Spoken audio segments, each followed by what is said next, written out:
ট্রেনের টিকিট কালোবাজারিদের বিরুদ্ধে সাঁড়াশি অভিযান চালাচ্ছে র্যাব। অভিযানে 10 জনকে বিপুল সংখ্যক টিকিট সহ গ্রেফতার করা হয়েছে।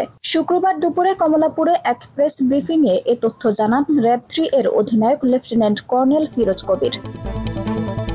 তিনি বলেন, বেশ কিছু দুষ্কৃতকারী ও টিকিট কালোবাজারি চক্রের দৌরাত্ম্যে স্বস্তিকর রেল ভ্রমণের টিকিট সাধারণ জনগণের জন্য অস্বস্তি। প্রথম যে চক্রটি এর ভিতর দুই ধরনের চক্র।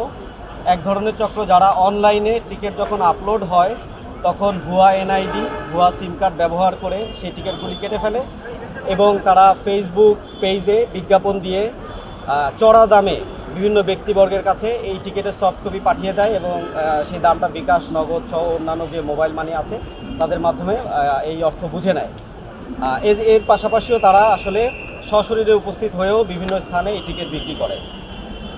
কালোবাজারিরা বিভিন্ন কৌশলে ট্রেনের টিকিট অগ্রিম সংগ্রহ করে অবৈধভাবে নিজেদের কাছে মজুত রাখে, পরে কৌশলে সাধারণ যাত্রীদের কাছে 2-3 গুণ বেশি দামে বিক্রি করে। টিকিটের এসব নৈরাজ্য বন্ধে অভিযান শুরু করে র্যাব। চক্রের মূল হোতা সহ 10 জন সক্রিয় সদস্যকে বিপুল সংখ্যক ট্রেনের টিকিট সহ গ্রেফতার করা হয়েছে।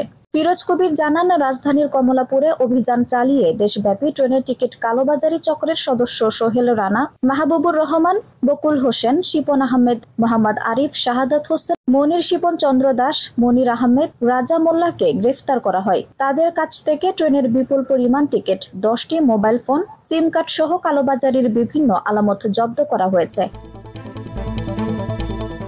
আঞ্জুম হক, আরবি টাইম নিউজ ডেস্ক।